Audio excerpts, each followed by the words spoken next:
তো দর্শক আপনাদের সামনে গত জাস্ট কয়েকদিনের কয়েকটা খবর একটু রাখি। সেটা হচ্ছে ১১ই জুন নেত্রকোনায় যুবলীগের একটা ঝটিকা মিছিল হয়েছে। ভিডিও সামাজিক যোগাযোগ মাধ্যমে ছড়িয়ে পড়েছে। আপনারা অনেকেই সেটা দেখেছেন। আমি তো দেখেইছি। আ ৭ জুন কুমিল্লায় ছাত্রলীগের ঝটিকা মিছিল হয়েছে। সরকার বিরোধী স্লোগানের অভিযোগে ২০৮ জনের বিরুদ্ধে মামলা হয়েছে। ৪৮ জনকে কারাগারে পাঠানো হয়েছে। ৭ই জুন ধানমন্ডি ৩২ নম্বরের কাছে মিছিলের প্রস্তুতিকালে ছাত্রলীগের ৩ কর্মীকে গ্রেপ্তার করা হয়েছে। মানে মিছিলের আগেই গ্রেপ্তার করা হয়েছে। এখন এই খবরগুলোর সবচেয়ে গুরুত্বপূর্ণ অংশ কোনগুলো মনে হয়েছে দর্শক আপনাদের কাছে? মামলা এবং গ্রেপ্তার তো অবশ্যই মানে আনপ্রেসিডেন্টেড ভাবে যেইভাবে দমন-পীড়ন চলছে আওয়ামী লীগের উপর সেটা তো গত ক ক ২ বছর ধরেই আমরা দেখছি। ২৪ আগস্টের পর থেকেই দেখছি। আ আ কিন্তু ২৪ এর ২০২৪ এর অগাস্ট ৫ই আগস্টের পর থেকেই দেখছি। কিন্তু এই মামলা আর গ্রেপ্তারের চাইতেও গুরুত্বপূর্ণ কাজ আমার কাছে কি মনে হচ্ছে জানেন দর্শক? সেটা হচ্ছে সবচেয়ে গুরুত্বপূর্ণ অংশটা হচ্ছে যে এই যে মিছিলগুলো হচ্ছে সেটা। এখন দর্শক যেই দলকে মৃত ঘোষণা করে দিয়েছিল এই যে এইসব রাজাকারেরা এবং বিএনপি, এনসিপি, জামাত মিলে, সেই দলের কর্মীরা কিন্তু এখনো রাস্তায় নামছে। তাদেরকে যে এইরকমভাবে নজিরবিহীন যে তাদের প্রতি দমন-পীড়ন সেগুলোকে তুচ্ছ করে নামছে। যেই সংগঠনকে নিশ্চিহ্ন তারা নাকি নিশ্চিহ্ন হয়ে গেছে আওয়ামী লীগ বলা হয়েছে। তারা এখনো কিন্তু সংগঠিত হচ্ছে দর্শক এবং যেই আদর্শকে মৃত বলা হয়েছিল, সেই বা বা মুক্তিযুদ্ধের আদর্শে বিশ্বাসী আ আওয়ামী লীগের সমর্থকরা এখনো প্রকাশ্যে নিজেদের পরিচয় দিচ্ছে। জানের মায়া তুচ্ছ করে তারা জয় বাংলা বলছে এবং তাদের নেত্রী শেখ হাসিনার প্রতি তাদের ভালোবাসা জানাচ্ছে দর্শক। আ আরো গুরুত্বপূর্ণ খবর এসেছে ১১ই জুন। স্থানীয় সরকার নির্বাচনে আওয়ামী লীগের নেতাকর্মীদের অংশগ্রহণ ঠেকাতে নতুন বিধি যুক্ত করার যে একটা উদ্যোগ নেওয়া হয়েছিল আপনারা সেটা জানেন। সেখান থেকে নাকি সরে এসেছে নির্বাচন কমিশন বলে শোনা যাচ্ছে বা পত্র-পত্রিকায় নিউজ হয়েছে। এখন এই একটা সংবাদই কিন্তু দর্শক অনেক কথা বলে। কারণ এটা কিন্তু শুধু একটা প্রশাসনিক সিদ্ধান্ত নয়। এটা একটা আমার কাছে মনে হয়েছে এটা এক ধরনের রাজনৈতিক স্বীকারোক্তি। এক ধরনের পলিটিক্যাল কনফেশন দর্শক।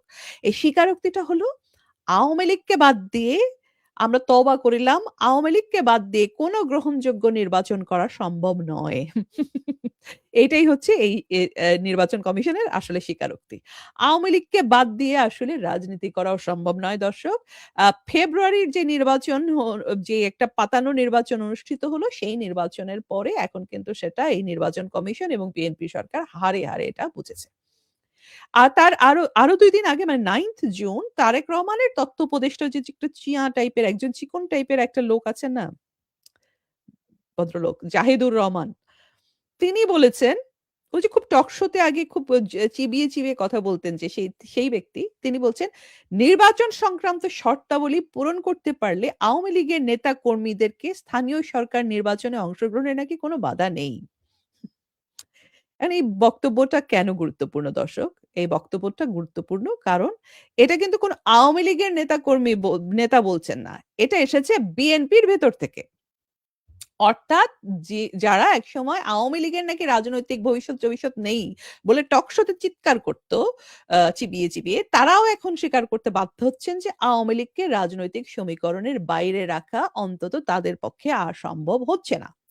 তো দর্শক রাজনীতিতে প্রত্যাবর্তন সবসময় কিন্তু নির্বাচনের ফল দিয়ে শুরু হয় না।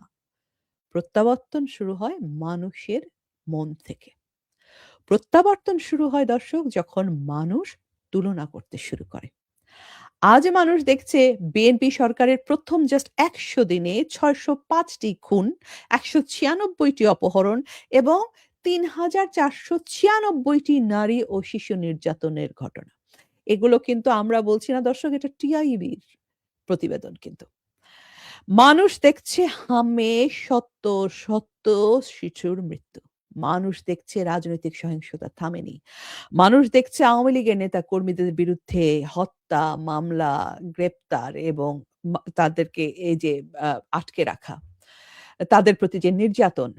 ১১ই জুন, এই ১১ই জুন যশোরে যুবলীগ নেতা জুয়েল আহমেদ রানাকে হত্যা করা হয়েছে দর্শক। ৯ই জুন নাহিয়ান রবিনকে হত্যা করা হয়েছে এবং তার পরিবার বলছে যে ছাত্রলীগের রাজনীতির সঙ্গে যুক্ত থাকাতেই নাকি তিনি লক্ষ্যবস্তু হয়েছিলেন।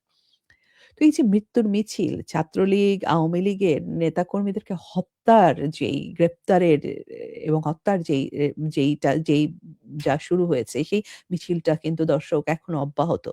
তো মানুষ কিন্তু প্রশ্ন করতে শুরু করেছে দর্শক যে আ যদি আওয়ামী লীগকে এমনকি নিষিদ্ধ করেও কি নিষিদ্ধ করার পরেও তারপরেও সব ধরনের কার্যাবলী নিষিদ্ধ করার পরেও তাদেরকে এরকম নির্যাতন করে লুটপাট করে তাদেরকে তারপরেও এই আওয়ামী লীগের প্রতি এই নির্যাতন এখনো কেন তাহলে তা তা তা তাহলে চলছে?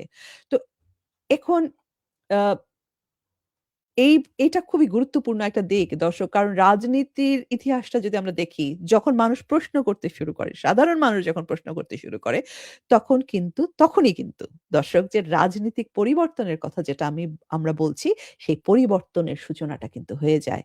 আর সেই সাথে রাজনৈতিক প্রত্যাবর্তনের সূচনাটাও কিন্তু শুরু হয়ে যায় দর্শক। কারণ রাজনীতির সবচেয়ে বিপজ্জনক মুহূর্ত কি?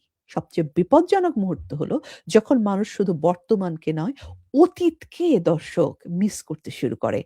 কারণ তখন আর কোন দলকে প্রচারণা চালাতে হয় না দর্শক।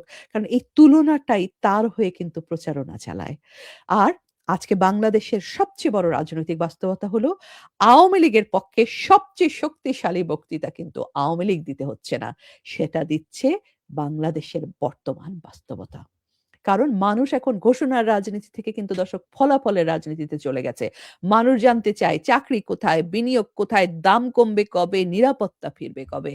আর এখানেই দর্শক আওয়ামী লীগের প্রত্যাবর্তনের প্রসঙ্গটা আরো বেশি প্রকট হয়ে আসে। কারণ আমাকে যদি জিজ্ঞাসা করেন দর্শক, আওয়ামী লীগ শুধু ফিরছে না, আওয়ামী লীগ ফিরে এসেছে অলরেডি এবং আরো দ্বিগুণ শক্তিশালীভাবে ফিরে এসেছে। অতীতের অন্য যেকোনো সময়ের চাইতে বহুগুণে শক্তিশালী হয়ে ফিরে এসেছে। কারণ আওয়ামী লীগের সব প্রত্যাবর্তনের সবচেয়ে বড় প্রমাণ আওয়ামী লীগের কোনো বক্তব্য নয়। সবচেয়ে বড় প্রমাণ আওয়ামী লীগকে রাজনীতি থেকে মুছে ফেলার যে প্রকল্পটি ছিল, যে মানে একেবারে একটা সংহারী যেই প্রকল্পটি ছিল। আ সমস্ত ধরনের মানবাধিকার নরমস আইন সমস্ত কিছুকে তুচ্ছ করে যেইভাবে আওয়ামী লীগের প্রতি দমন, পীড়ন, নির্যাতন এবং আ গো আ অলমোস্ট লাইক গণহত্যা চালানো হয়েছিল, সেইটি কিন্তু সফল হয়নি। মিছিল হচ্ছে, সংগঠন টিকে আছে, সমর্থন টিকে আছে। নির্বাচন কমিশনকে আমরা দেখছি পিছু হটছে। এগুলো কিন্তু কোনো গুজব নয়। এগুলো আসলে সংবাদ। আর এই সংবাদগুলো সব একসঙ্গে পড়লে একটা কথাই স্পষ্ট হয়ে ওঠে দর্শক, সেটা হচ্ছে আওয়ামী লীগের প্রত্যাবর্তন ঘটে গেছে। ক্ষমতায় হয়তো আওয়ামী লীগ নেই, কিন্তু মানুষের মনে দ্বিগুণ শক্তিশালী হয়ে এই প্রত্যাবর্তন দর্শক ঘটে গেছে। আর আওয়ামী লীগ তো সবসময় জনমুখী দল। তার তো জন্ম কারো ফরমায়েশে হয়নি দর্শক। তার জন্ম তো ক্যান্টনমেন্ট থেকে হয়নি। ক্ষমতার রাজনীতির চেয়ে মানুষের হৃদয়ে প্রত্যাবর্তনই কিন্তু তার জন্য সবচেয়ে গুরুত্বপূর্ণ ১ম ধাপ। আর সেই ধাপে কিন্তু আওয়ামী লীগ শতভাগ সফল। তো আ আওয়ামী লীগ ফিরেছে এবং শক্তিশালী হয়ে ফিরেছে।